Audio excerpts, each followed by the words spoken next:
자체를 두고 있는 이유가 그 선거 자체에 대한 그 공정성을 확보하기 위함일 터인데요. 그 가운데에 허위사실 유포죄가 있습니다. 그 의미를 어떻게 해석할 것이냐도 오늘 논점 가운데 아주 중요한 부분인 것 같은데요. 그렇다면 차제 이 부분을 삭제하는 게 필요할까요? 어떻습니까? 두 분? 저는 국제 기준대로 가는 게 옳다고 생각합니다. 삭제하는 게. 예, 아예 삭제하는 것이 옳다. 어떻습니까? 그것은 이제 그 나라의 법제가 예를 들면 우리는 기본적으로 밑바탕에는 대륙법계 공법, 사법을 구별하는 체제를 가지고 있습니다. 예. 미국은 또 기본적으로 해양법 체계로 그런 구별이 없는 체제예요. 근데 이제 손해배상으로 가는 겁니다. 손해배상으로 가는데 또 아까 징벌적 그 손해배상 제도도 우리나라에서도 지금 검토하고 있어요. 우리 지금 기부행위를 뭐 50배로 이렇게 되돌려 주도록 하는 것이 효과를 보고 있는 것처럼 그래서 법제는 지금은 그 나라의 상황에 맞추어서 우선 봐야 됩니다. 첫 번째. 예. 뭐 이제 이번에 오늘은 이제 얘기가 안 나왔습니다만은 이제 정봉주 전 의원을 옹호하는 쪽에서는 그 뉴욕 타임즈하고 슬리번하고 이제 그 소송했던 그 예를 많이 들어요. 이제 우선 첫 번째는 그게 50년, 60년 전에 법이 판례고, 그 다음에 미국에도 5, 60년 동안 인터넷 환경이, 온라인 환경이 엄청 변했습니다.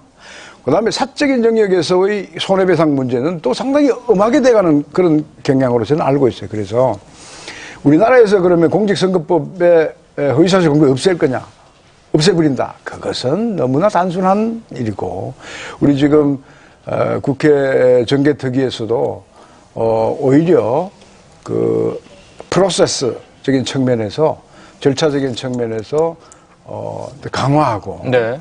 또 강화함으로써 전체적인 SNS 선거운동이나 모바일 선거운동의 민주성, 투명성 또 대중성을 확보하는 그런 쪽으로 방향을 모아가고 있다는 말씀을 드리고 싶습니다. 김학재 의원님. 이 공직선거법의 이 허위사실 공표죄를 그냥 그대로 유지할 것이냐, 폐지할 것이냐. 그것도 이제 같이 논의할 필요가 있다고 말씀하셨었죠. 폐지할 것이냐는 문제는 이건 입법 정책의 문제라고 봅니다. 예. 꼭 반드시 있어야 되는 건 아니고요. 대부분 국가는 없습니다. 없고. 이제 형법상 명예훼손죄도 마찬가지입니다. 마찬가지인데, 이제 이 미국 같은 경우에는 일부 주에 명예훼손을 처벌하는 그런 규정을 두는 주도 있기는 있지만은 실제적으로 처벌하는 사례는 거의 없습니다. 거의 없고, 다른 분들께서 말씀하시다시피 이것은 민사상 손해배상 책임으로 간다. 그래서 결국 우리도 선진국 예에 따라서 그렇게 가야 되지 않겠느냐, 입법의 방향. 저는 그렇게 생각을 합니다. 최 변호사님. 예, 저의 생각은 그 개인들 간의 어떤 민사 문제는 모르겠지만은 공직선거에 있어서 어떤 허위사실 유포는 그 나라 정책의 어떤 건전한 발전이라든지 나라의 어떤 발전을 위해서는 그 부분에 대해서는 유지를 하는 것이 맞다고 생각하고요. 다만 그 어떤 오남용을 우리가 경계를 해야 되고, 그 다음에 지금 이런 어떤 사회적인 갈등이 오게 된 큰 이유 중에 하나가 법을 제대로 집행을 안 해서 그렇습니다. 선거법이 왜냐하면 법원에서 그게 이런 선거법 위반은 1심에서 6개월, 2심, 3심은 전심 판결 선고일도 3개월 내에 선고를 하게 돼 있습니다. 골석 재판도 할 수 있게 돼 있습니다. 따라서 이 사건이 생기고 난 다음에 바로 처리를 했으면 2008년 말이면은 끝나는 재판입니다. 그거를 법원이, 검찰이 또 재판을 받는 그 당사자가 그 재판 기일을 지연하면서 법 위반을 한 사람이 허위사실, 그게 이제 허위사실인지 아닌지 다투겠지만은 어떤 당사자가 그 선거법을 위반한 사람이 당선되고 난 다음에 재판을 쭉 하면서 불구속 상태로 재판을 하면서 임기를 거의 다 채울 정도로 가는 이런 어떤 법을 제대로 집행하지 못하기 때문에 문제가 생기는 겁니다. 그거를 지금 더 이상 법을 강화할 필요는 없다고 생각되고요.